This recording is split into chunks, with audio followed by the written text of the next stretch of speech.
tuned into the show that informs, improves, and inspires racers everywhere. The Northwest Race Report. The Northwest Race Report, brought to you in part by True Tech Automotive, Vancouver, Washington, home of the In the Family Racer Discount, and by Scott Seal Coat and Striping. For over 25 years, whether it's sealing or striping, you can count on Scott's. And by Product41.com. The Northwest Race Report is heard exclusively at TerryBridgesRacing.com. And now back to your horsepower and performance hosts, Terry Bridges, Glenn Tower, and Jeff Eden.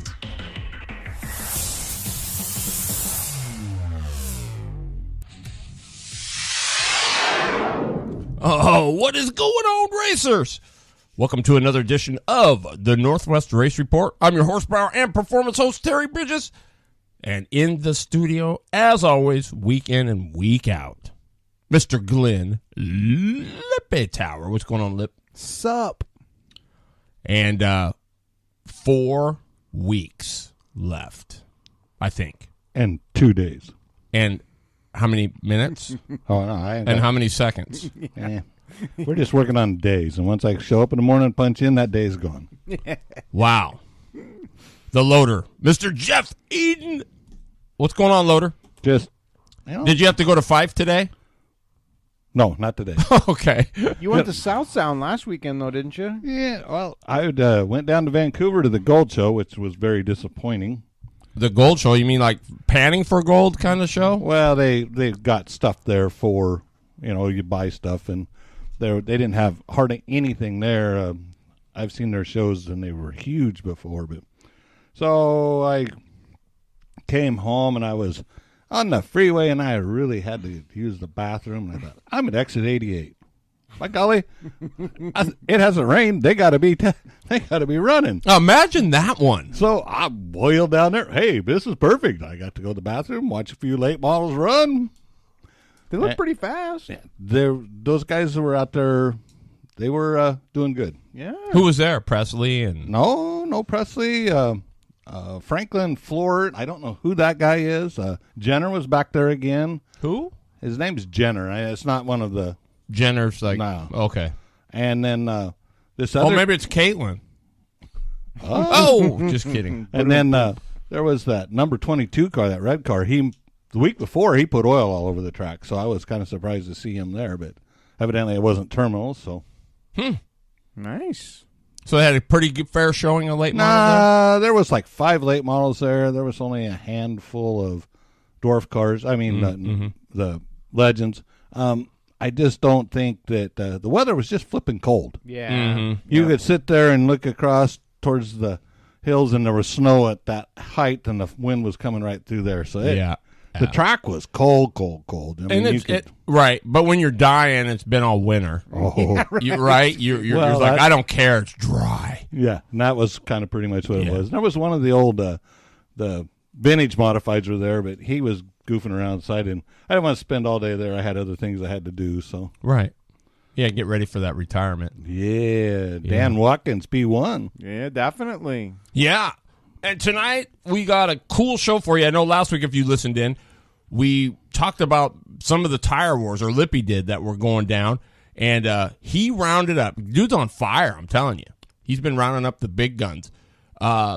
He rounded up Kevin Bishop, who is from Venom Juice, who is Lippy's It's my prep of choice. Yep, my prep of choice. And he's going to be talking to us. Now, we told you it was prep, but I've since learned it's something a little bit different, so we're gonna kind of get into that. It's a process. It is a process for sure. That's our main thing tonight. We're going to talk a little bit about, and it just kind of goes like, well, okay. For example, things that we're missing, kind of, and Jeff kind of came in on the end of it, but. Like the big news, April 6th and 7th, the IndyCar race is going to be at Phoenix, right? The USAC 25 national event or whatever. Well, they're also going to run quarter midgets there. The quarter midgets have the USAC 25 kids race. And it's going to be at the DC Solar Power Pavilion in Phoenix. And get this, those kids are going to get treated to having Mario Andretti be the grand marshal for all the opening ceremonies. How cool is that? If you don't know who he is, you just you're not a racer. yeah, you need to spend some more time in front of YouTube. Yeah, it's crazy. But if that isn't enough, then their awards ceremony is on the big stage with the IndyCar guys. Yeah, it just doesn't get any better than that, really. Yeah, man. I mean, how cool is that? I mean, think about it. I mean, even as an adult, it would be super cool, right? But imagine being a little kid. You're emulating all these guys. They're all your heroes. And you're getting awarded up there for that. I mean, it's just... so it made me... Well, it kind of does a couple things. I mean, first thing, it confirms what I've been saying, I think. That it's all about the show. At this point... And second of all, are we missing it somewhere there? So we're just going to mess around, talk a little bit about that. And then supporting the sport. Oh, yeah. There we go. Right? So we're going to talk about a couple things there that I think maybe some people can relate to. And maybe we'll get some input and really see what's happening. But... So about 7 o'clock, right, Lip? Mm-hmm. Kevin Bishop's going to join us. It's an interesting process, I'm going to tell you. It is an interesting process, and we're not going to only, just zero in on that. I want everybody to figure out who Kevin is and learn about his products, and this is just a feature that he's offering that is very new. It's very innovative. There's already controversy on it, and that's what drew me to it. So we're going to kind of hit on that a little bit. But, there's the controversy is fresh. So there's a lot of things that are going on. There's stuff that's happening. So we can't spend a lot of time on it or get really in-depth with it. But we're going to get into it anyways, and we're going to talk about it so that everybody knows what's out there. If you've got an open tire game, you need to listen about this. If you don't, then it's going to be something that's not going to be... It's going to be interesting, but not something that's going to be available to you. So right, and as always, I mean, is there two sides of the story? Maybe there is, but we that's what we reflected on back and forth. Okay, so we're going to give people time to tell their side, and we're going to talk to their side. We're going to try to do that, but you guys can make your own decisions. Yep. As to what you want to do and all this. We're not trying to just give one side over the other. It's just we're just giving you the information. Yes, to make and your decision. From there, you make your decision. Yeah. I mean, and as far as the other side goes, we reached out to that side a little bit, and it's hard to get anybody that wants to, be part of that. It's a negative side, but still, I mean, nobody wants to take credit for that. So right. We understand where they're coming from. We get the gist of their direct angle, and we will definitely talk about that. So yeah, it'll be a good deal. It should be really good. Yeah. I mean, I think it's been last few weeks. Lip, you've done a great job. I think. I think we've had some super good guests that were very informative, and hopefully you guys are digging that. I mean, I know there's they got the iSim thing they're doing on Wednesday nights, but still, you can listen to this later. Either way, but it is some good info. So we hope you're enjoying it, and hopefully some of that info you can take and make good use of. I mean, that's really what the hope is about it. So I've got some awesome leads. We'll be back on chassis next week, and we'll be back into that for at least another 3 or 4 more weeks. I've got some good leads, some good people that are going to be coming up, and we'll let you know how that goes. And stay tuned; it'll be good. Yeah, and unless you guys scream really loud and say "Lippy, no," and then then we'll do it anyway. We'll do it anyway. Not a whole lot going. Oh, you do? Well, but I mean, it's not results, but we do have racing starting this weekend. Ooh. Well, then let's do that. We got news, good news, and news. So we'll still keep it under the Winner's Circle Wednesday banner. It's time for Winner's Circle Wednesday, brought to you by Tees and Tops. He had something to share on Facebook that was mind-shattering. Who was that? Double M. Oh my gosh, the bully post. Yes. What a great. That deserves a few minutes. Yes, I don't know. Does it happen? Does it happen in our sport per se? Really, I've never seen it. I don't think so. But it does happen in life. And I have seen it. I have seen that type of stuff go on. Yeah, at the racetrack. At the racetrack. Oh, well, I'm going to tell you what. If I ever see that at the racetrack, I'll be parent or no parent. You'll be hard to shut him up. Yes, I'll tell the kid what's up because it's just there's no place for it. Just because you're different, just because you maybe think a little bit different or act a little different, or your upbringing's different, whatever the case is. It doesn't give other people the right to nose in. If they think you're that weird, then they should just go take themselves somewhere else. Yeah, I mean it's pretty simple. Yeah, that was really an awesome post. Yep, definitely. Yeah, coming from somebody who's coached a lot of kids, that was heartfelt. So for sure, man. Good call on that, Lip. But Jeff, before I turn you loose, do you think we're it used to be when you got done with a day of karting, whatever, it never was a big deal, but it was bigger than it is now.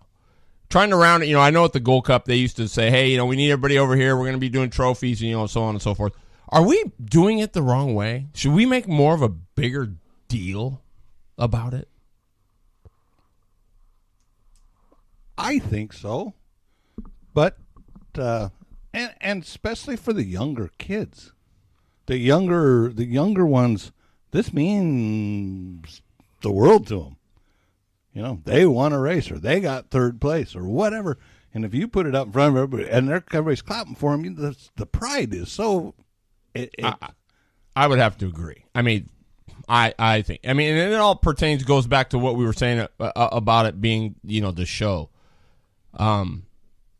I mean, I know there's not a lot of time or a ton of time, but boy, I just like take for example the award ceremony, like say for the end of the year. Let's use Salem for example. If it were me, it would not be in the back of a pizza joint. It would be somewhere where where it's because it's a big deal. People have given their whole winter to it. They've it'd be a nice thing for everybody to get together. Maybe you have it doesn't have to be a super fancy, super nice place, but it should be something a big deal more than just. But it's what you can what is affordable at that point in time. I mean, Livingston's at the drag strip. They used to go to the Holiday Inn at Wilsonville. As you come into Wilsonville, that's right there, the big building and they have since moved it down to Speed World. The new place? Yeah, that the museum. Well, yeah, okay, but I get that costs money, right? That costs money. But I mean, look at the Shiloh or the Hamptons. They got nice places, and they're a sponsor of Salem Speedway. So why couldn't a guy go in there, have it be just a step above? I mean, no, I'm not talking about tuxedos and suits, but a nice Friday, Saturday night deal, or a nice Sunday afternoon deal where the fam can get together. Everybody gets together kind of one last time, and it's just a little bit bigger deal. You know what I mean? Yeah. I mean, would it get any more people there? I don't know, but yeah, I don't know either. I think that definitely that is something that's lacking in our sport. The amount of recognition. So right, and there's tons of ways around it. Are we beating anybody up? No, we're not. We're just saying. I've always said I think anything end of the year awards should be a lot bigger deal than especially that. I mean, that's where.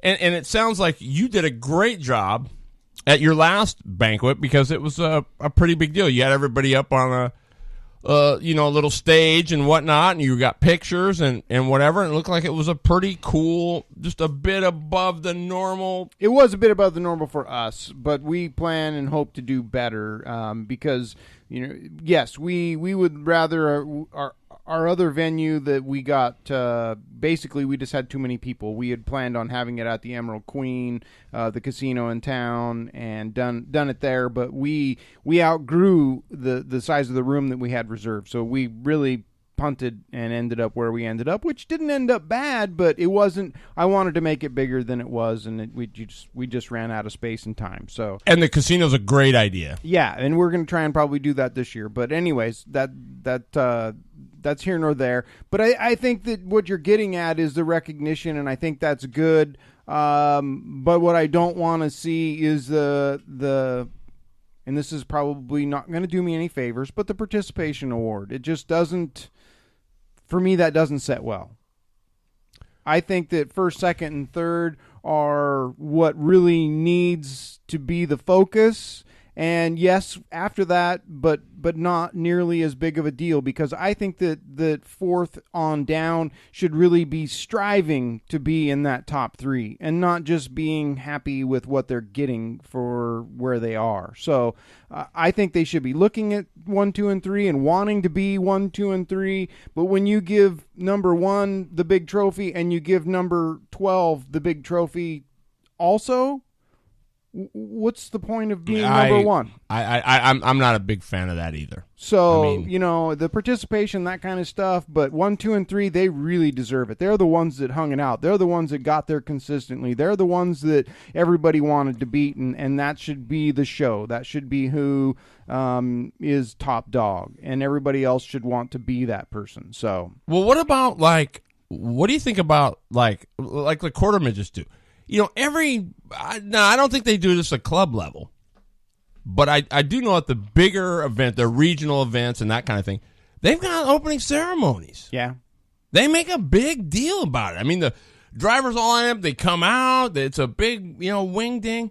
I mean, I know, a lot of guys are saying, well, geez, but I still think it would be a cool thing. That's where you light the fire. Truly, that's where you light the fire. That's where kids get excited. They want to continue to do it. They want to keep being that person that, is out there and makes them feel good. So, and you know what? I can't believe every adult wouldn't like that to some degree too, right? I mean, look at like Rocket. He always says, "Man, I love the start of the BK. I love the." That's just what I was going to say. Look at the start of the BK. Yeah. I mean, I think it's a great presentation. It is. It's a cool thing, and it even if you're a kid or not a kid. I mean, if you're a racer, that's kind of what you live for in a way. I mean, let's face it. There's how many people trying to get into those spots. So when you make it, it should be a big deal. Yeah, I think so. That was one of the topics that we had, and I don't know. Let's see. Do we have any? Dave Chisholm, prepping Hoosier car tires is way more work than carts. Oh, Sean Carr in the house. Yeah, They have earned it. Chris Worley too. Yeah. So let that be a lesson to, or not a lesson, but hopefully, especially Chris Worley and these guys, they've got a neat deal going every year in August. Is their annual night race. Perfect setting to do some of this. They could have opening ceremonies. They could have, because everybody knows they're going to be there. I mean, they're still out of there by, midnight, 11 o'clock. But still, I mean, with the TV being there and everything, it'd be a cool way to kind of implement that, and they have in the past. I'm not saying they haven't, but it's really a cool thing to realize that is a big deal, especially when it's going to be on TV. You can get make some racket and do some cool stuff, and that would be really kind of cool in my personal opinion. But BLG in the house. Esquinia, what up? And Brian Williamson, I was watching some of the video that Tony was doing of him running up there at PGP. He's smooth. Yeah. Who, Brian? Yeah. Yep.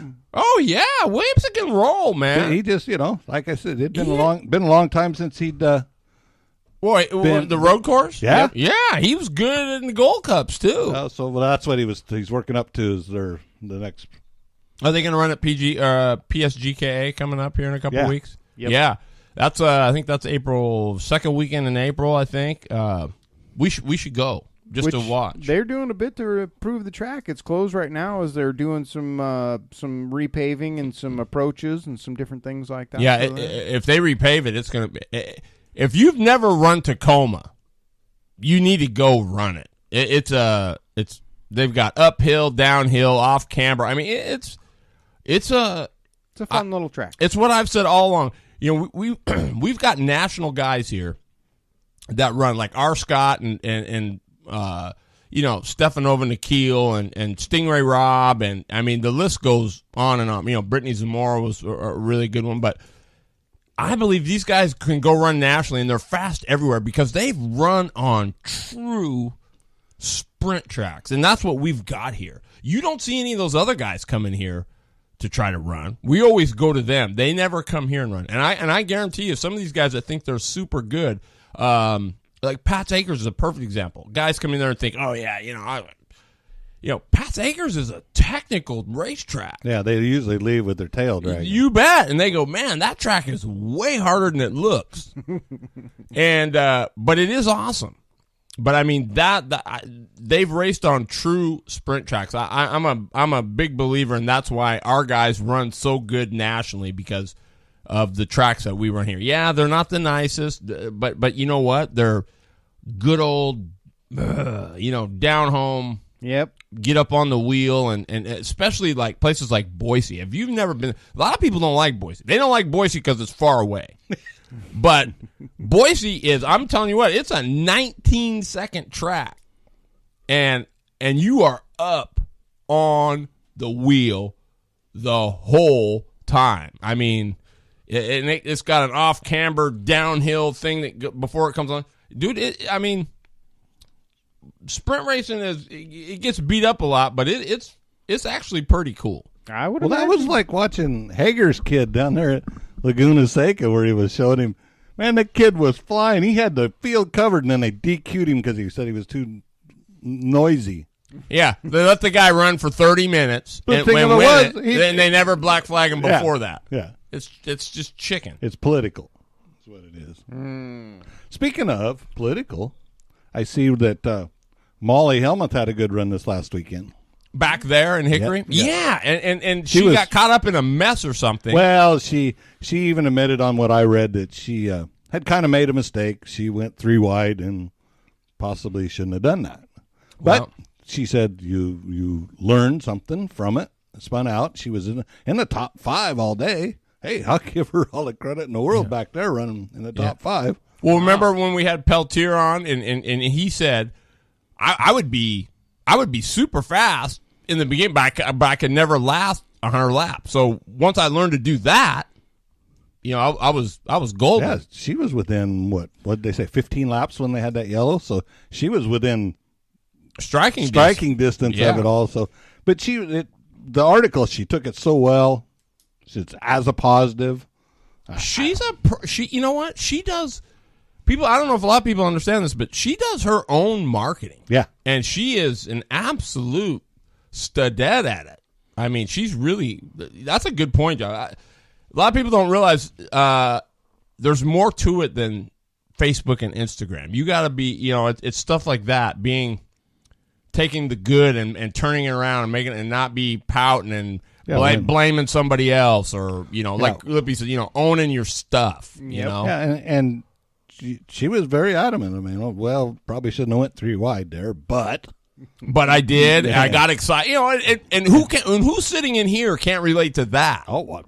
Yeah, been there. Right? I mean, and you know what? But if she would have made that move, Jeffrey, she'd have been a hero. She'd have been a hero, right? So I mean, good for her. I mean, it's good success. Well, Brian said that he wouldn't have been there if it wasn't for Craig Collins and Doug Hugler. So. 2 good people. You know what? It's funny you mentioned those names. I just talked to Huggy Bear tonight, Wow. Called him on the way home. I hadn't talked to him in a while, and so he's been super busy. Working a couple jobs and whatever, but he's gearing up to go racing, and good to hear. yeah, he's a good guy. Let me blast a couple of these out. Yeah, 'cause we do have, go for it, man. Winter Circle Wednesday, T's and Tops. Matt Fontaine. We appreciate him. We do. And South Sound's got another test and tune this weekend, so if you're interested and the weather's good, there's a good one to go. Evergreen's opener this weekend. They're running school buses and late models. So this will be Miss Zamora's first race. Good challenge. At We're going to drag him, even if he's kicking and screaming. So there's a live one going. Cottage Grove. They're running they call it their Easter races. They got big Easter egg hunts and stuff for the kids on the 31st. So there's another good one. And then Yakima will be the 5th, 6th, and 7th sprint cars and modifieds. Your favorite drivers and people of interest in the motorsports world. It's time for In the Seat, powered by Blue Line Graphics. All right, our guest tonight brought to you by Brian of Squinty and the good folks at and Joe Ransom, the good folks at Blue Line Graphics. We appreciate them so much. Our In the Seat live guest tonight, he is from Venom Juice, and his name is Sir Kevin Bishop. What is going on, Kevin? What's happening, fellas? How y'all doing tonight? How are you doing is the question. We're doing good. Awesome. Been doing good today. Nice. So before I turn this over to Lippy, you tell us a little bit about yourself and how you became Venom Juice. Well, I been racing since I was 8 years old, since 1988, and traveled the World Karting Association circuit on the East Coast, I guess, and then in the early 90s, I drove for Charlie and Dan Sox of Shadow Karts, drove for Mark Mode with Trick Olympic, and I ended up at Ultramax Racing Chassis for 12 years. So, So you've seen just about everything, haven't you? Yeah, man, we've kind of been around, but when you're in this whole sport a long time, man, you get to meet a lot of good people. So I've always tried to keep myself surrounded by good people. You won some pretty good championships or some good races. Why don't you elaborate on some of those? Yeah, I quit driving in 2008. So basically in 2006, one of the premier events on the East Coast was the Big Dog Championships, and they had them for the adult class and they had them for the junior classes. And we was fortunate enough to win it in 2006. So I think there was like 112 entries that day in that particular class. Wow. Yeah, that is Big Dog right there. That's a big feather to put in the cap, and to pull that down. Whose chassis were you on when you did that? That was actually an Ultramax. Oh, wow. Yes. Yep, it was actually one of the Ultramax Infernos back in those days. So a lot of customers out on the West Coast might remember some of those chassis. Definitely. So out of the three chassis you rode on, which one was your favorite? Well, the one I had the most to do with was probably the 2010 Eccentric. So that was the one that we got to kind of take it and run with it, and hopefully in years to come you might see something like that again. Nice. So we've been doing the chassis series for about the last 4 weeks. We've had different chassis manufacturers on and talked to them and about what they had coming and their new stuff. So that's why I was getting into that a little bit, just to see what you liked and where you were. So why don't you tell us a little bit about Venom Juice before we get into the meat and potatoes of why we're here? Tell us where it came from and why it happened, and my favorite thing is, and why I chose Venom Juice as mine, was just the number of products. I don't have 60 products to pick from. You guys have a pretty shallow line, but it's very good line. So why don't you tell us about it? Yeah, so basically Venom Juice was actually created by Eric Rendelman. And Eric done a phenomenal job with Venom Juice. And I'll give you a little quick story right fast. Is when I got back into go-karting, from a late model, Hooters Pro Cup, late model stock car scene, I guess you could say, on pavement. And I got back into karting in 2001, 2002, and Eric Rendelman was very into the tire prepping and all that. So he had like he was one of the first people to ever document it. And so basically that was the conception of Venom Juice. And he had it put down on paper so people could read it. You know, the internet wasn't really that big then. Bob's Force Cycle wasn't that big then. I mean, I think it was there, but I don't think it was very, very big. But anyway, so through the years, Randy Ransom, that owns Track Tack, actually acquired the business from Eric, and Eric stepped away from karting for a good little while. And so anyway, and when I decided to start my own little gig here, basically Randy Ransom and I kind of joined forces with it and basically become Venom Juice, but it's kind of the Kevin Bishop era.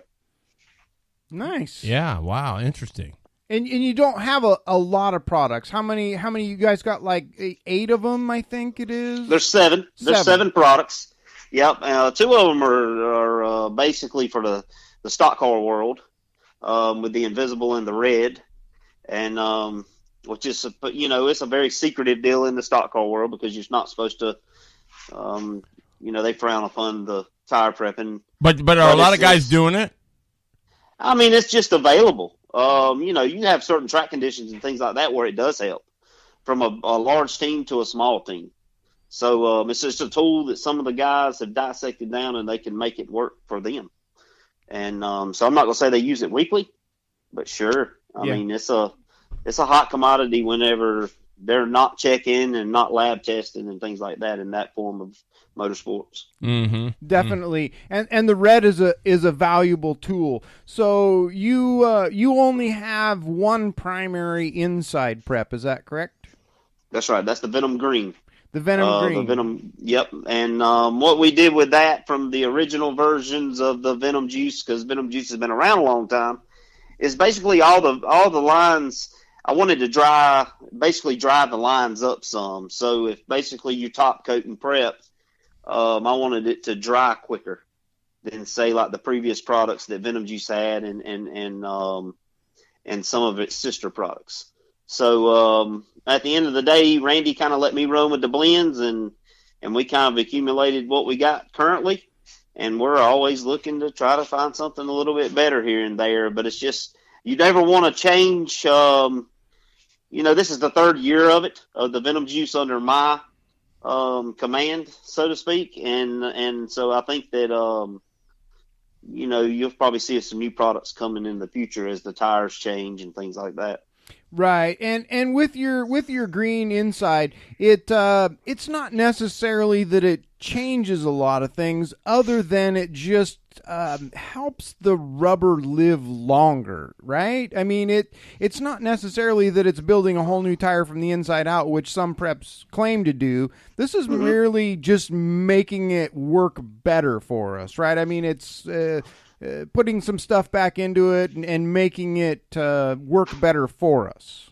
That's right. And as tires, as the tires get to the consumer or the customer, and they're fresher, oilier, because basically a tire is made of petroleum products. So the chemicals we're putting in it is basically a form of a solvent and oils. So at the end of the day, man, we're trying to push extra oils in it so the tire has a good grip in the longevity of the tire life. Exactly. So, and then with the outside preps, just depending on what we want to do, I mean, there's not a big choice, but there's good choices in it. I use the would blue be with, and the with black. The pink. That's right, with the pink, the black, the blue. And then I have the soak. Here lately, I guess it's the season or whatever, but a lot of soak has been going through the pipe here lately. So, but yeah, when it gets warm outside and things like that, the hot commodity of my deal is pink and black for daytime and pink and blue for night. Yeah, that's usually a good rule of thumb. Well, Kevin, let me ask you, I mean, there's a lot of new people getting involved in this. And so, the big deal is, I mean, boy, it's a steep learning curve, the prep thing. And when we talked with Chris at Track Tech, he said, basically you need to get on something and work with it and give it some time before you're jumping ship and going here and going there and trying all this stuff. But what's the biggest mistake that you see most beginners doing with the stuff? And what should they be doing? Use too much. That's a common deal. Everybody does it. You think tire prep and you think it's, some of the bottles say rejuvenators or whatever you want to call it. People think you put more and more and more and it's better. Well, that's not the case. So basically, products like mine, with the Venom Juice brand and Track Tack, and products affiliated with those, I think that you can use, it's a 2-to-1 deal to a lot of solvent-based preps. So it's a 2-to-1. So if you use a gallon of X, you should be able to use 2 quarts of ours. Yeah, and this is a true deal, and what he has to say is very, very true. Everybody thinks more is better, and it's truly not. So I'll spill the beans right now. At the BK last this year, I prepped my tires as I was told, and built good grip into them. I was using the blue and the black on race day, and halfway through the race day, I quit adding it. I quit prepping my tires between rounds because I didn't need it. The grip was there. I couldn't have made it any better than it was. I merely went to washing my tires, and my grip maintained through the rest of the day. So it is a great product. It doesn't take a whole arsenal of bits and pieces to make it all work. It's a simple line, and as long as you stick with the formulas and the procedure, it works really, really well. I just have to say that you've taken a lot of the worry and the what I should do next out of it, because your line doesn't have 900 different kinds that claim to do everything. Right, so, and that's a hard deal when you're trying to sell a product, and you want to have a product for every thing situation. So that's a tough deal. But I think where I got it right there with the 5 and then the 2 stock cars, I think that's a pretty good little setup right there. And honestly, if I could reduce it any, I would, because I don't want to have all those options, because I personally don't use, but it probably, honestly, kind of told you earlier with the pink and the black, the pink and the blue, that's a good rule of thumb for me at the racetrack. Yep. Heat of the day. That's just kind of the way I do it. And after the sun sets, definitely. And, the blue and the black for us running in the wintertime was really, it was awesome. There was some other stuff that went along before that, which I'm not going to get into. And I spent a week on my tires beforehand with the internal and some external, but a little bit of heat here and there. It really wasn't that hard. It was just a little bit of dedication and, a few hours a night. It's not like I had to spend weeks in the shop to get it done. So it truly is a great product line. And your service has been good. So I'm probably biased, but still, that's you're my prep of choice. So and I haven't told that to anybody until today. So now everybody knows it. Cool deal. But so let's get on to the meat and potatoes of why we got you on today, and we want to talk about your armor wall. And kind of what's going on with that, and how you came about that. And I'm not asking you to give up any trade secrets or give anything out that you got going on. Just, this is new, so I think people should know about it. Well, and before you answer that, Kevin, I want to say too, I want your thoughts on where we're at. I mean, do you agree that, for the average schmo, the guy that's getting in, do we have too much stuff? I mean, you know what I mean? I mean, you're coming in and you've got your new go-kart. You go to the track. You're already overwhelmed. You're already kind of going, oh my God, what am I got myself into? And then somebody says, well, what are you prepping with, or what are you doing? And the next thing you know, your head's spinning and you're going, Jesus, what gives here? Or do we have too much stuff?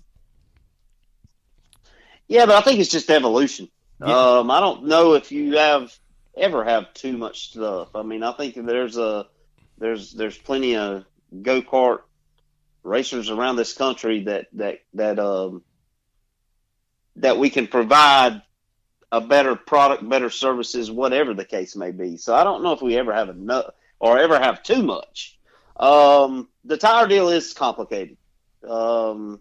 Man, I've been doing this my whole life. I mean, 26 years, and I still learn stuff about them every day. So it's just one of those, or every weekend we go race. I mean, yeah, I can attest to it. But the armor wall deal, that was one of the concepts. Number one was a performance enhancing deal to try to change to how the tires come into us, and the spring rates and things like that of the tires are not the same. So basically, you're messing with a nylon handmade tire. So there, a lot of variables goes into that with it being nylon, human made.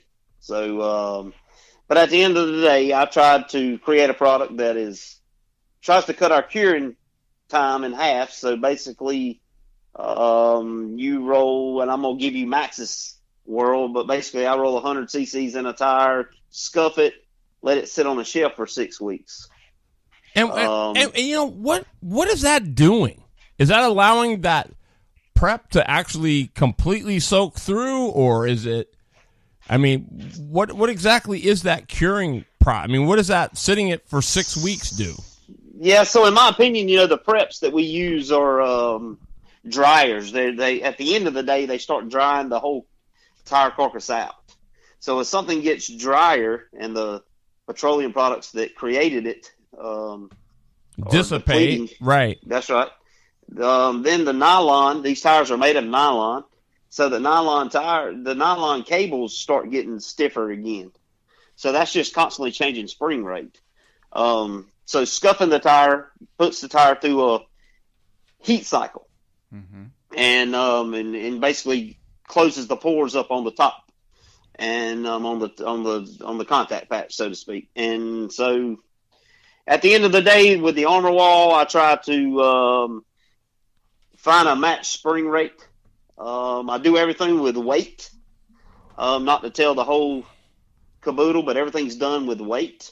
So basically 75 grams will fill up the side of a Maxxis tire efficiently. And so it basically increases the spring rate somewhere around anywhere from 6 to 12 pounds per tire is what I can get spring rate out of it.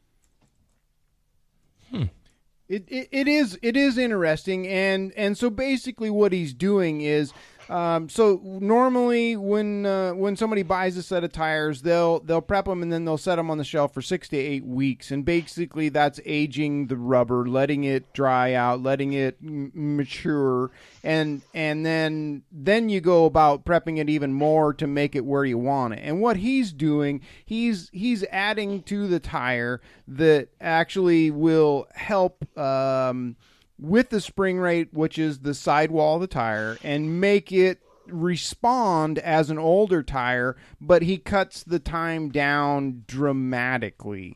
So you don't have to have so many tires sitting around waiting to obtain that perfect sidewall or the spring rate that we want. And exactly. That's the beauty of this project. And in an open class or an open tire class, I think this is a great deal. And I think some of the pushback you've gotten on this, because it's already been outlawed, or a few series have said that they won't allow it in their series. And that is why I came to you and started talking to you about this. But I feel the other way on this. And to lead into what Terry had to say about maybe too much stuff or too many things, I think we are in a consumer's society. So if there's stuff out there, we're going to want it. We're going to want to try it. And I think this is one of those things. I think it's something that's interesting. You've put a lot of time into this. It's not like you sat up in bed one morning and thought, oh my gosh, I'm going to try this. You've put a lot of time into this. You've built your own pieces of equipment to try and test some of this stuff, and now you've enlisted some very, very reputable people in the industry who are now building you things so you can test this, and this is some stuff that's not been done before. So to me, it's very innovative, and what you're doing isn't a bad thing. It's a good thing. It's it's another tool that we can add in there, and so Terry and I did a little bit of research on this to figure out why there was a pushback against you, and the only thing we can get out of anybody, was the cost. But to me, that doesn't mean anything, because you can sell a prep that's $100 a gallon or $100 a quart, and people are going to pay for it. So what's the difference between what you're doing and what they're offering in a bottle? There isn't any real difference. Well, go ahead and answer that, Kevin. I mean, yeah, with the two, and just kind of throw it out there. I mean, it was the Pennsylvania BMS series in Pennsylvania and the Florida Dirt series. It was the two series so far that have said that, it's basically a banned product or whatever. Well, I just don't see neither one of those people called me personally. I've had good relationships with all of them, but neither one of them ever called me and just said, what's the deal? So that was kind of a bad situation for all of us. And then on the other hand, I don't see where they can say you can't do this, because we get to do whatever. In our form of motorsports, unlike a stock car world, they are limited on things that they can do to the tires. As far as Formula One and NASCAR, they, they're not even in control of their tires. They have people that are in control of the tires until they're ready to do the pit stop gig. So, with our deal, it's open. So why can't we do things like this? It's safe. It's nothing harmful to you. It's probably more harmful to me doing it than it is to anybody. And so I don't know. I don't know where the backlash comes from, but it is what it is, and we will continue to do it. And good luck to everybody. Well, and I think it's do you?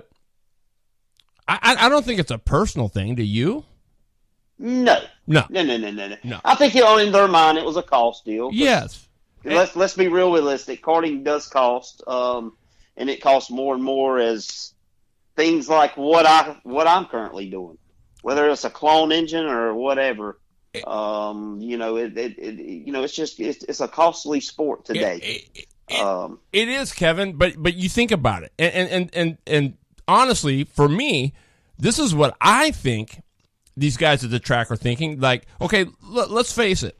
Karting has been, at least in the early days and getting to here, as it's been basically a blue collar sport, right? I mean, sure. The guys that can't afford to do the NASCAR stuff, or they can't afford to go drag or whatever, they're in karting.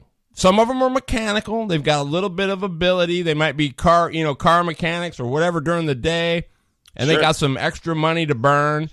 And so now you look at, let's just say, pavement, not so much in the dirt world, but now you've got guys that you can't even rebuild your motor anymore, right? If you look at right. the Rotax deal and all this stuff. So right. Now you've got to buy all this. I mean, it's just crazy how they've professionalized it, and it's almost. I mean, what did J.R. Tippin say? Some guy had $20,000, in getting into his go-kart thing, and he still doesn't really know anything. I mean, he's got $20,000 worth of stuff, but he's still going to go there and get his fanny handed to him. Yeah.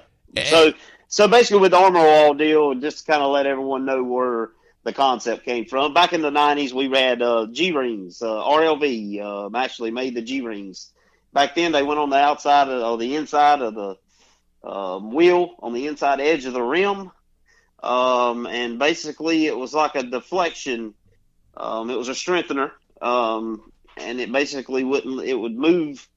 I always thought of it. I was a kid then, but as I got older and I had some of those things, I got to think about how it would probably move the roll center of the tire and the way the tire flexes. It would be kind of like moving the offset of a wheel. Now we're pretty much standardized on a wheel offset and have been now for 10 years. But at the end of the day, you could move that point around and probably get a little bit of change the way the tire flexes. And there is speed there when you find that right combination. So that is where the idea come from, and then of course the curing of the deal. When you're gaining those 6 or 12 pounds over that 4-week period after scuffing the tire and prepping it originally from a brand new carcass, basically from there you're increasing that kind of spring rate, and that's when that tire gets good enough to use and win at a pro level. Well, so, but how do you know if you're going to nail it? How do you know where you need to be? I mean, do you put 65 grams or 75 grams or 40 grams? Yeah. Well, here's the deal. If basically spring rate the tires, you can pretty much get you a common on the tires with the date codes and things like that with a Maxxis deal. Because I'm in a Maxxis country, so that's pretty much primarily where I've focused this on. And now I'm focused the last 2 weeks. It's been all Burris's. I've been on from doing a 6-month-old 55 to a just trying to find a common number, just like I have with the Maxxis. So I can pretty much hit it. I can hit an 8-pound spring rate on it with changing, knowing kind of where the tire spring rates before, and basically do the process, and then 72-hour cure time. So basically, after it all cures, you can mount the thing on a rim. And basically spring rate it, and I can pretty much hit it probably anywhere from between 6 to 12 pounds of rate. And you're what would you say, you're 90%, 95%? Yes. That's pretty good. So for the layman out there that don't understand spring rate, what does spring rate do for you? Does it get you into the corner, out of the corner? Does it have nothing to do with either one? Yeah, it's all handling, regardless. But yes, it's just like adding air. When you take air, you can change the spring rate of your tires tremendously with just air pressure. So does that mean if I was running 8 pounds of air normally, and I go and have this done, now I can run 5 and still have the same spring rate? I'm not gonna say it's gonna be that drastic. I think you're gonna probably see 1 pound to 1.25 pounds difference. I think like with some of the higher horsepower stuff, I believe you better run lower air, but your tire in your cart is going to react like it's got the air in it.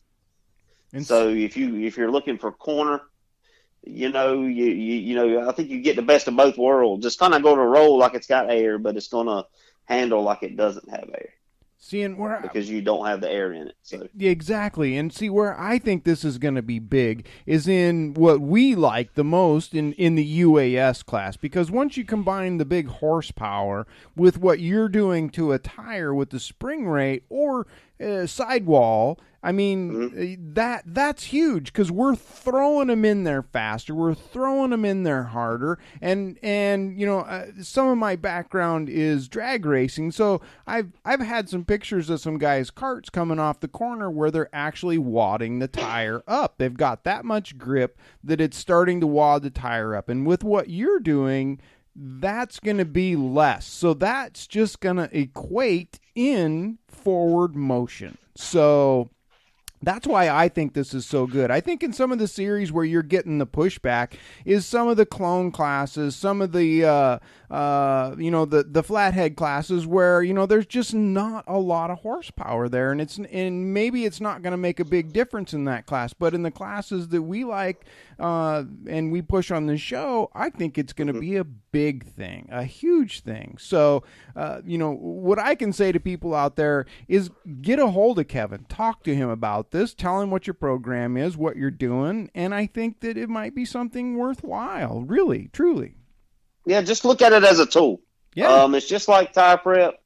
There's going to be some people that, you mentioned earlier, you spoke with Chris about people getting in, and he tells people to just stick with something. That's the same way with this gig. Yeah. So if you do it, a lot of the team guys or a lot of big team or bigger karting teams around the country, they're doing like 3 sets at a time. So they're just kind of doing these 3 sets into their mix of their 20. So, just say 20 sets of tires they haul around. And, they're throwing these 3 in there. And, over the next 6 weeks, I say we'll know what they got. Yep. We've had a couple of rain-out deals here, so we ain't been able to really kind of showcase the people that does have them. We ain't really been able to showcase it currently, but I think here in the next coming weeks there's going to be a lot of press and a lot of marketing about it. So let me ask you: is it going to be where you need 4 of these, or can you take, say, a right front or a right rear or left rear or whatever, and use just that one in with your mix, or is this going to have to be something where it needs to be a match set? Yeah, so basically, you basically do 3, as in, basically you're going to do 2 rights and a left rear. Mm-hmm. Currently, as so far, I've, on my personal tires, I kind of change it up on what I'm going to do. To give you an example of very good success at Thanksgiving Thunder, we had a couple of kids on them, and the kids actually sat on some poles and did pretty well with it. Now, I will say the tires had aged just like we would age them normally. So it ain't like that this right here was put into the new tire deal like that, but these tires had aged and things like that. So what it was, I'd aged the tires just like I had planned, and then I said, oh, I'm going to put this in the tire. And so we did that, and we had some good runs, about 3 or 4 good runs down there. And but just kind of let people know that the inside edges of the right sides and the outside edge of the left rear was probably the biggest advancement, in my opinion, on performance. Now, these are tires that I'm going to run that time and maybe practice them one other time, and I'm going to throw them in the trash can. Is that So because they're... These aren't tires that I'm going to haul around for 6 months or nothing. These are tires that have been aged and that are at my peak. I know that I can win a race and qualify on the pole with these tires. So does that mean that they're a thin cut tire, or are they still pretty much a factory tire, or? They were thin. Okay. They were thin. They had been ran in, flipped, trimmed on, sanded on, of course, resurfaced, things like that, through a 5-week period. So you didn't buy a brand new tire, do this process, run it 1.5 races, and throw away. This is it. No. Okay. I'm just saying that particular set. Yep. But the moral of my whole story was I didn't do but the inside edges of the right sides and the outside edge of the left rear.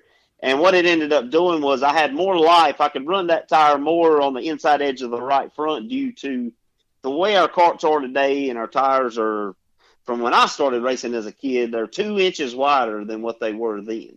Mm-hmm. Yeah. And we still have we still have a 10-inch wheel. Mm-hmm. We've stayed on a 10-inch wheel, but our tires are 2 inches wider. Yeah. So we're wearing the corners off of them and things like that. And the way we're building our go-karts make it do that. So does that mean you can run more camber, or in this case? Or was it going to help with that? Potentially a little bit more, but I'm not wanting nobody to change their whole program around just for this. Mm-hmm. Right. I just want to take this product and toss it into their program. Exactly. Because I think it's something that if they just do their norm and kind of act like it's not even there, that I think that they'll see a difference. So now, not to give away your secret, but are you actually adding rubber to the inside of this thing, or is it a metal plate that's going in there, or what? Well, currently it's actually a rubberized resin, and basically everything's done at approximately 300 degrees. So yeah, basically the tire's not quite 300 once it kind of goes through its little deal, but everything piping into it is 300 degrees whenever it's doing its deal. And does that count as a heat cycle? I don't count that as a heat cycle because I'm not really getting on the contact patch. I'm just basically into the sidewall area. Gotcha. Does it add a little heat to the tire? Yeah, but it's no more heat than cutting the tire or whatever you probably going to do to the tire anyway to shrink it or swell it. Right. And once we get this and we have this process done to our tires, do we need to be more aware of what we're putting on the inside, or it's just basically like a standard tire and we don't have to worry about it, what we're putting in there? It is chemical resistant. Okay. The resin is chemical resistant, but at the end of the day, with the current chemicals that we use on our tires and inside of our tires, I mean, some of that stuff is going to eat anything. Okay. So at the end, you don't want to just let it lay there, Yeah. So, I recommend don't put no more 45 cc's in the tire at a time. Okay. So if you're going to do 100, basically kind of split it up, whatever you want to do. Or if you're going to do 90s or whatever, do 245s. Just whatever your deal is, just do probably no more than 45 at a time. Yeah, we just don't want to drown it then. So what's the what's the cost? Yeah. It's $50. $50 gives you both. Basically, $50 gives you both sidewalls done in both right sides and both sidewalls done in the left rear. So here lately, I've been doing a lot of complete preparations. Because people think that let me do it all for the first time turnkey. So that's been taking a lot of the time. Basically, it's myself and my wife that do this every day, and so that's $12.50 a tire. Basically, So when I look at that, that's really nothing. That's cheaper than cutting a tire. So first of all, I'd like to say God bless your wife, and second of all, I don't see. I mean, people are spending way more than that to get a set of tires prepped and cut and then sent back to me. I mean, yeah, okay. So are you getting what that's worth at $50 for 3 tires? Yeah. I mean, I can make that work. I mean, here's the deal, man. I want to offer the industry something where it is affordable, right? It is affordable. I wanted it to be affordable, but I also wanted it to be where I can just advance that deal. I don't have the money to buy 6 sets of tires and then I can't race the tires for 6 weeks. I don't have that kind of money to put back. I mean, I have to buy a set here and try to race that tire this weekend if I can. So, yeah, do I do tire work for big teams that can afford to do that? Sure, but those tires aren't Kevin's. Yeah. So I've tried to figure out a way that you can just to try to cut that in half. If we can cut it in half, then you've saved money across the board. You've saved money because your tires aren't having to sit. See, I don't. Yeah. Yeah. See, and honestly, I mean, I'll be honest with you, Kevin. I don't know enough about the whole prep game to really understand all the. You get a brand new. My deal is, man, a new set of tires has got to be better than an old set, but that's not that way anymore. It's not the case.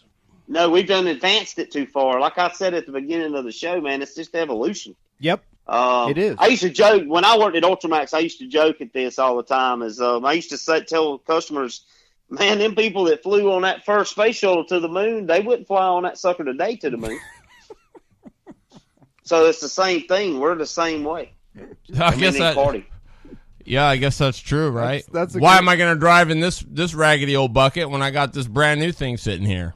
That's right. Exactly. So, that's just the way I've always kind of looked at it. And if we can, that's just the way the sport's going to go, and it's going to continue to go that way. Right. It is, and anybody that wants to try and change that or stop that is just fighting a river because it's not going to go back. It's not going to be the way it was. However, the only thing, one other thing I'm going to say, and this has nothing to do with Armor All, but karting could be back strong. I'm not going to get into a whirlwind of why or how. Oh, that but might karting could be one of the premier motorsports in this country. And it be a U.S. motorsports, you could advertise it as that. It's something with United States drivers and everything, if the promoters wouldn't be so greedy. Yeah. So if we can ever get that out of it, They have it in the other forms of motorsports too, but I think that they do have that sanctioning body that controls all that, with whether it's FIA or NASCAR, and Right. or whatever the body is. And so I'm I hope in years to come, and very soon, hopefully, that there's a body that can control what we do. Well, I mean, it's like this, Kevin. I mean, the way I see it is there has to, and I've said this for a lot of years, there has to be a professional level where you can separate the people that are doing this, seriously, because there's nothing wrong with racing go-karts. But no, I mean, that's nothing wrong. There's nothing more competitive, I don't think, right? I mean, is there? Our form of racing, and I'm not criticizing the motocross deal with Monster Energy and motocross. I'm happy for them and what they've taken motocross to. But our sport is probably more exciting than that is. Yeah. And we don't get the accolades from that. No, we don't. If we had promoters, or we had a body that would go after a Monster Energy, and I'm just throwing them out there just because they are real big into. I've said the same thing. Or even Red Bull, or a large company like that could do a deal. Lucas Oil. I mean, let's just look at it. Yeah. I mean, they are into motorsports. They like it. They're use it as a marketing tool. And karting, if anybody's out there, karting is a sport that you need to look at. Well, it is. But remember now, and this is the difference, I think, and this is where I was getting at, is, being Ricky Carmichael or James, whatever the black kid's name is, right? That's a carrot. Not everybody gets there right out of the gate. You don't just go buy a motorcycle and say, hey, I'm going to go run. I'm going to go run with these guys. Right? No, but those guys worked hard at what they've done. That's right. Just and like in our world, like in our world, you have a Ron Moon, or you have a Todd Miller, or you have a Jamie Knopf. Let's look at those guys. I mean, these guys are way as talented or more talented than some of the others you just named. But what I'm saying is there's nothing separating them, that they're saying, okay, hey, here they are racing in the prestigious, Professional Karting Association series, whatever. Mm-hmm. Any Joe Blow can go and try and run with these guys. And I think that's where you've got to separate those that are, there's got to be a carrot there somewhere. I get it. And that's what I'm thinking. I mean, I think promoters. I think if the promoters would get their heads screwed on right, I think you could have that. And I mean, promoters around this country. Yeah, there's only a handful, and I've been doing this 26 years, and spent a lot of years right in the middle of it with a karting manufacturer. And there's them guys. They just don't do. It's just not the American way what they do, man, and how they operate. Well, I don't know how I don't know how they can't not be making money, because they're getting 300 guys, 400 guys, 500 guys at some of these events, and I'm going, if somebody ain't making money, something's wrong. I mean, that's fine. I'm just talking about just give it back to the racer and the sport. It ain't about, if they make all the money, that's fine. I'm all about making money. Everybody's got to make money. Everybody's got to eat and feed a family. Yeah, so I'm all about that. It's got to trickle down. But at the end of the day, man, give it back to us. Give it back to the people that's providing you a good lifestyle. Yeah. And how do you do that, do you think? There's a promoter out there that's going to do it right one day. There is one out there. Yeah. I don't know where he's at, but there's. I ain't met him yet. Yeah. So, well, Kevin, I think everybody's got their right. Are you? You're not mad at some of these guys that have banned it, are you? Or are you? No, absolutely not. Yeah, they had a reason. You know what I mean? And they're entitled to whatever they're entitled to make a decision for their series for what they do. I'm just offering somebody a service and a product. Yes. If they choose to put it in their tires, that's their choice. But it's here now, and it's only going to evolutionize, and eventually,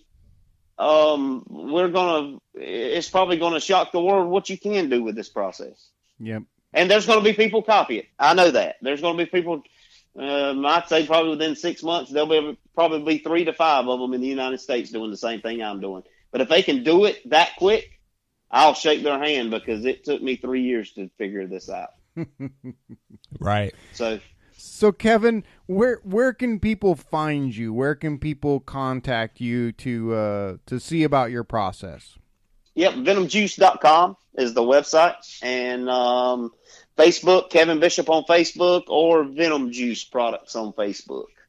Either one. Instagram, Venom Juice Tire Stimulants on Instagram.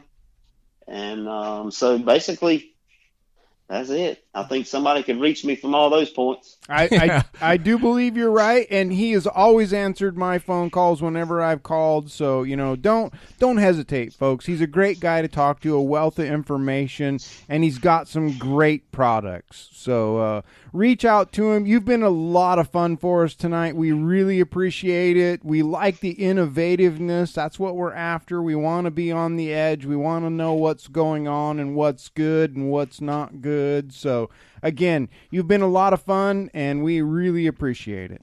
All right, man, and I appreciate y'all letting me come on. And anybody wants to chit chat about the Venom Juice or the Armor Wall, let me know.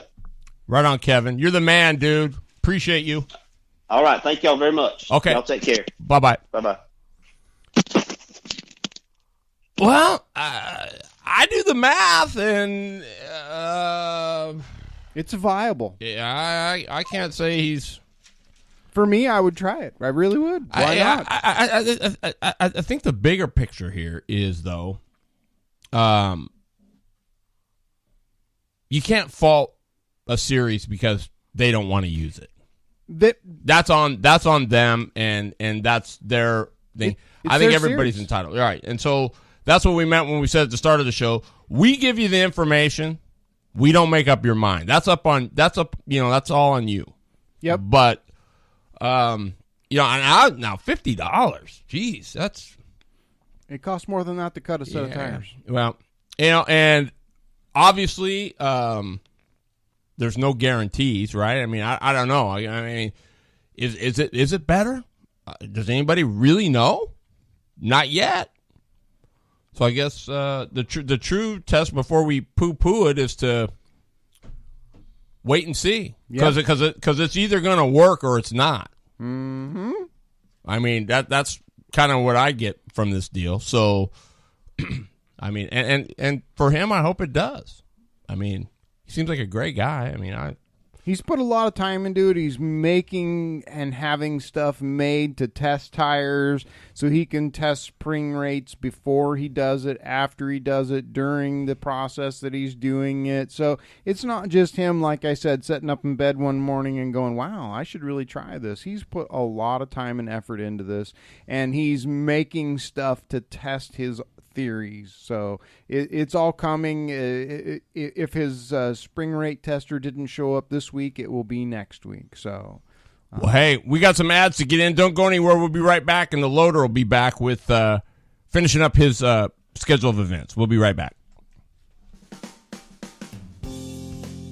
You check your shop list, you check off things on your racing to-do list, and you constantly check your micron at the racetrack. But what about when that little check engine light comes on in your car, truck, or tow vehicle? Do you check that or just ignore it? Most can't be bothered, but there is nothing worse than breaking down on the way to a big race or vacation getaway. It's time to start treating and checking your car, truck, or tow rig the right way with a visit to TrueTech Automotive for a preventative maintenance service before it costs you more than that big race or vacation getaway you're looking forward to. With 10 service bays, NAPA-certified car care technicians, along with award-winning customer service, TrueTech gives you one less thing you have to check.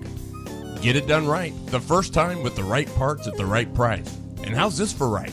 Use the discount code NWRR and receive TrueTech's In the Family Racer discount of 25% off all preventative maintenance and vehicle repairs. Just another way, TrueTech has been helping their customers keep their vehicles in check since 2008. TrueTech Automotive, 6900 Highway 99, Suite A, Vancouver, Washington. Open 8 to 5, Monday through Friday. 360-571-2302.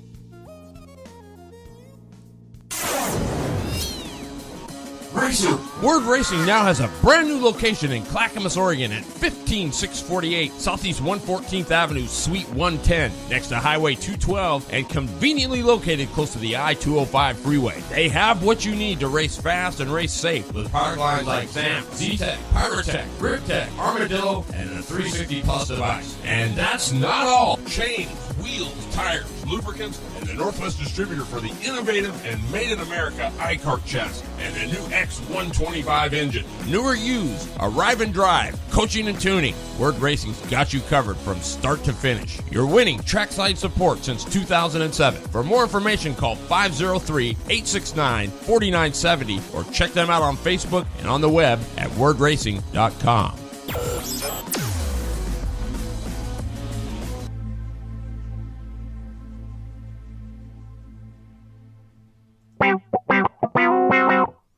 All right, Jeffrey, you are on, baby. Well, let's see. Where was he at? Oh. South Sound.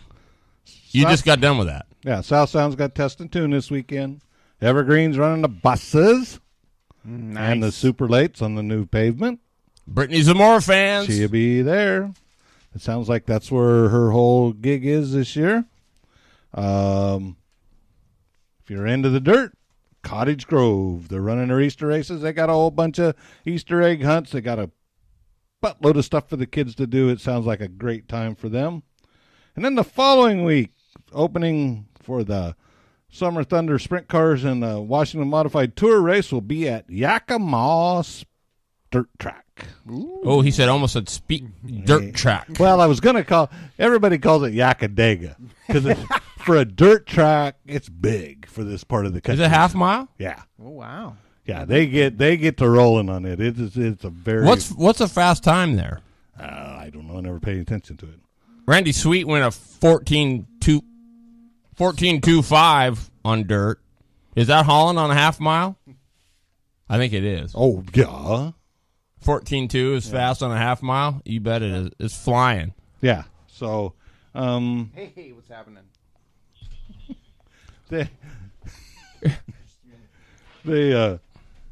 well, you figure it at Grays Harbor, the World Outlaws, Right. running. They're running the 12s, and that's a 3/8. So, yeah, 14's hauling. yeah. Oh, it's hauling. That's about 100 and what did they say? About 120 miles an hour down the straightaway at Grays Harbor. Phew. And that's average. Yeah, Yeah. and like I said, that's just getting the thing started for this year. You were right on the date. Yeah. Because I said it was the first, so my bad. But also, coming up is the big one at Wenatchee. And you know what? And I'm going to be gone. That's the 6th. That's the 14th. Oh, so I can make that. Yes. I can make that. Sweet. Because I'll be back on that Wednesday. And by the way, before I forget, Jeffrey, I'm letting all the racers know, I'm leaving next Wednesday. My flight leaves, so I'll be gone. So we're going to do the show on Tuesday. So those of you that follow us, we're going to be on live Tuesday night, having our show, as I'll be in Palm Springs. Going out here.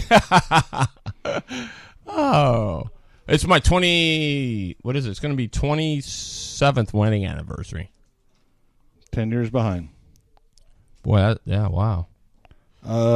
Here's the deal on Molly that I was talking about. They were at Myrtle Beach. Ah, And she's part of that Alan Kowicki deal, which was you have to promote yourself for that. yes, you do. And let's see, where'd she go here? Oh yeah, she was on the restart with 15 laps to go. She spun turn 3 while fighting with 2 other cars to stay inside the top 5. Damage wasn't enough to park her, but the final 5 laps she had to limp around and finish 15th. Yeah. Results did not match the accomplishment. And I've Which said was that it. all along. It doesn't necessarily constitute your performance where you finish. Yes. For So, sure. Congratulations to that young lady. He says, what about Vega and Hoosier? You know, now, it sounds to me like he had messed with some of the Maxis and the Burris. the Vega ones. You know what? That would be a great thing to just chat with him about. I'm certainly hoping that you guys will call and chat with him anyway. I mean, guys, I mean, for me, I don't know what you think about this, Jeff, but for me, I'm going to want to see what this does. I mean, I don't know that it's actually been out there enough to really say, oh, yeah, I'm definitely going to go do that. Well, what you're going to have to do is you're going to have to set yourself up with your treatment, your tire, and then put a set of his together. That's really, and you're just going to have to, well, it's like anything. You're going to do some testing. Yeah, and that's what it is. It's testing. Mm-hmm. Boy, does that mean we got Late Model Monday coming up? Ooh, getting close. Wow. Oh, no, sorry. You're going to be in. Oh, I'll be in, no, not Monday. Oh, wait. Yeah. And not after this weekend. You'll be gone. Evergreen will be running, and then the next Monday there is no late model stuff, is there? Oh yeah, on the first. We're starting to get into the late model schedule. Right, we'll have one Monday after this one at Evergreen, and then we'll have one on the is it 16th? Yeah, Evergreen's this weekend, and then they run the 14th, and then the 8th of. And it's just starting to roll. And there's a lot at South Sound. Well, I do want to say, anybody that tries this new tire thing, we want to know about it. So I want to elaborate a little bit on that before we get off the air. I just got off the phone with Kevin, and so there's about when he decides to do, or you decide to have a set of tires done, and this is something we didn't really get to talk about on the air. It is a 72-hour process from what he begins to when he finishes and can ship something out. So please, people, don't call him up tonight and want a set of tires tomorrow, because that's not going to happen. There's a 72-hour lapse in the process to make that happen. And, of course, the busier he gets, the further down the line you get. So just be aware of that, okay? It is quicker than the 8 weeks or 6 weeks that it takes for a tire to cure, but it does, on its own, right? On its own, but it doesn't happen overnight. So there is a little bit of a lapse there that happens, and so if you want to get in line and get part of this deal, the sooner the better. And he'll see where you fall into his schedule. Again, it's only him and his wife doing this right now, so.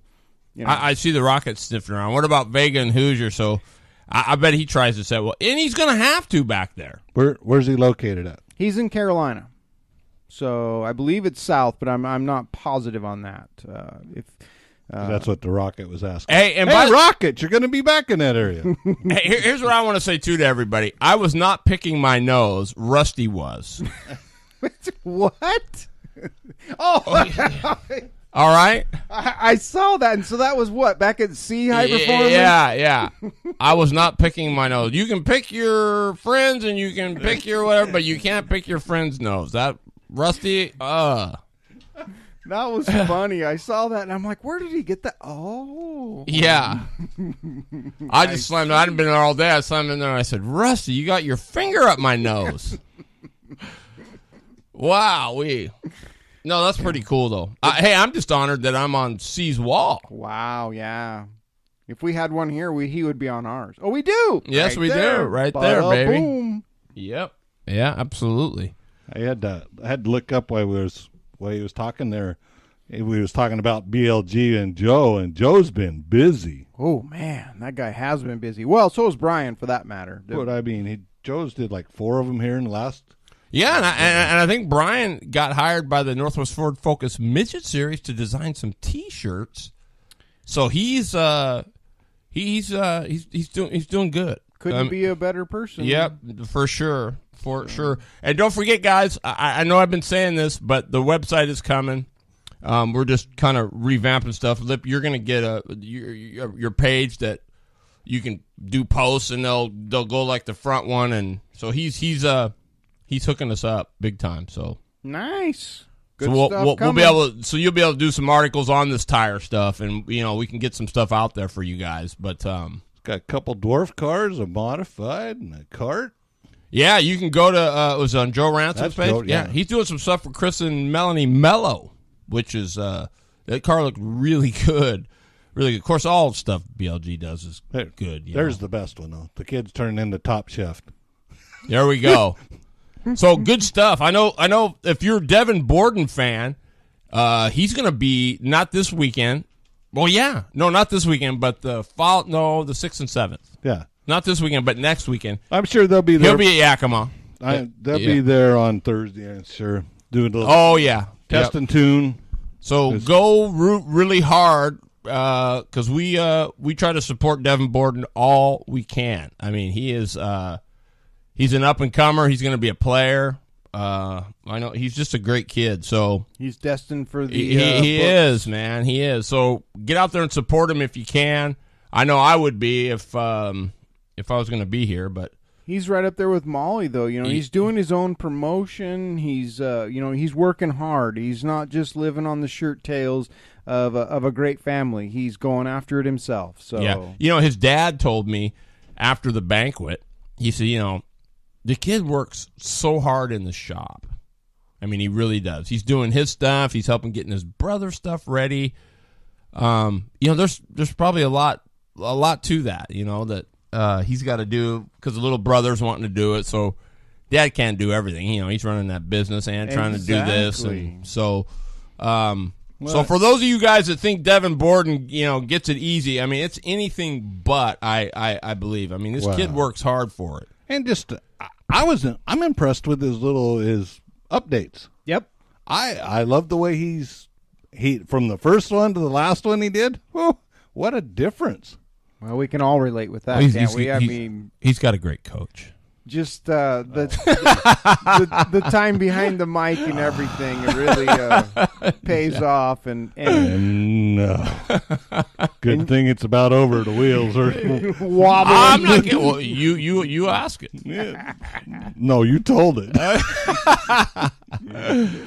But no, he is doing a great job, and they have come a long ways. And they're only going to get better the more he does them. So yeah, and I don't know. He had 2 or 3 times out with the 360 last year, so I think that's all they had. Yeah, and the first night out there, I mean, I was thoroughly impressed with him because I watched him drive down into a corner, and he threw the car, and it was like, oh crap, I'm on the infield.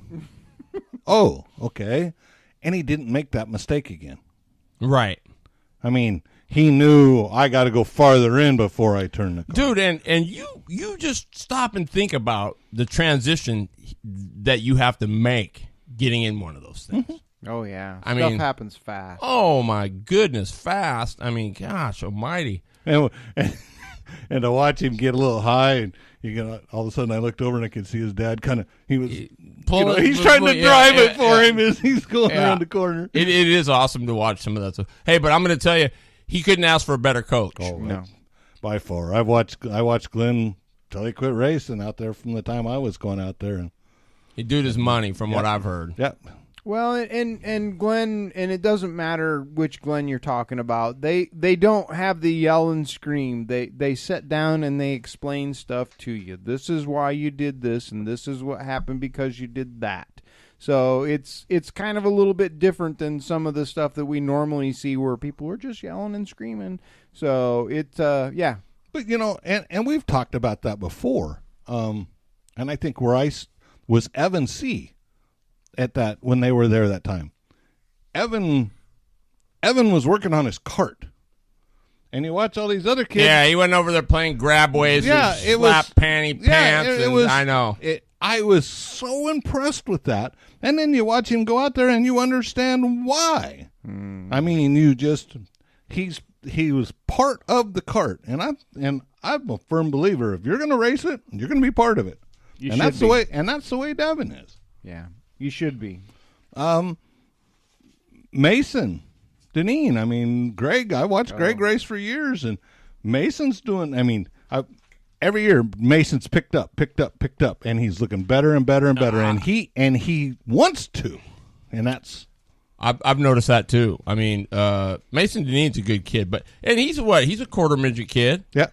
And super good stuff. So we got a lot of youngsters coming up. I mean, it's going to be exciting to watch. I said, I can't wait to going to have a little fun here with the Clark family because Mike's going in to have his rotators. Yeah, I read that. And I was asked to go crew the car for him. Why?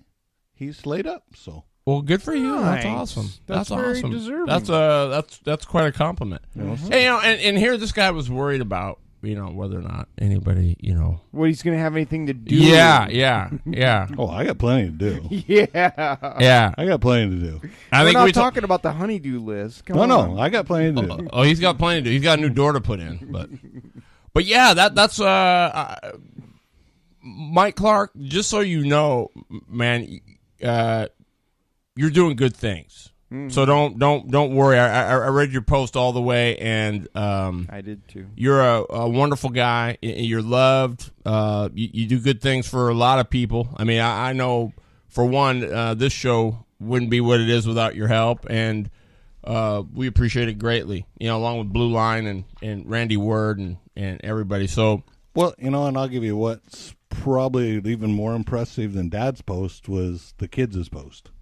Yeah, and I need to go back and read that. Both of the kids are deeply appreciative of their father.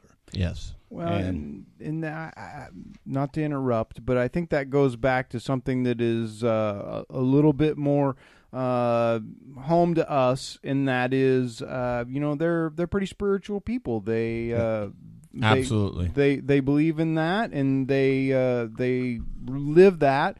And it's easy in this time to get wound up in life and not remember family or faith. And I think that's where Mike is right now. So, I know what's going to pull him through, and he's going to be good. Yeah, absolutely. And that's boy, God, that's 90 minutes already. It's like, well. Where did it go? I'm gonna tell you this. I'm gonna say I read this today, and so I know we always say the high side and go to the high side, which you should. Anything in life and in racing, you go to the high side. But I read this post today, and it said, and I'll leave you guys with this: make people happy near, and people from afar will come. I like it. So, promoters, that might be something to hang up on your wall, and take care of your people. Make sure that people that are happy near you are happy, and it'll draw the people from afar. So, Lippy, you got anything you want to close out with, man? No, hit the high side, man. Yeah, dude, we ain't getting in trouble with Ernie. I don't care what you do. We're not getting in trouble with Ernie. No, you're right. You don't want to get it. And I'm going to tell these guys in the Northwest or the North Carolina UAS, you guys need to get out there and support Ernie Confer. They're going to go down there with two guys, and that's just not right.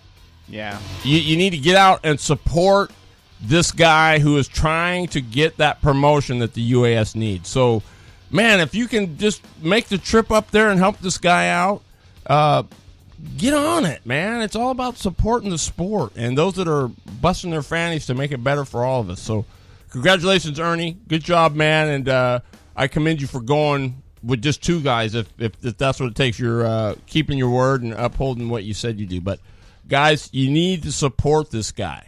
He's working hard back there. So anybody back there needs to step up and see what they can do to help out. Amen. So we'll be back. Don't forget Tuesday, because I'm out here on Wednesday. So we're going to do the show on Tuesday night. And we'll give you a shout on Facebook. But until then, we love you. And Jeff, Lippy, if somebody's on the bottom, what do you got to do? Hit the high side. I'm going the high side. Absolutely. Hit the high side, everybody. We love you. We'll see you next week. Have a great rest of the week. And if you're racing this weekend, best of luck. Podium.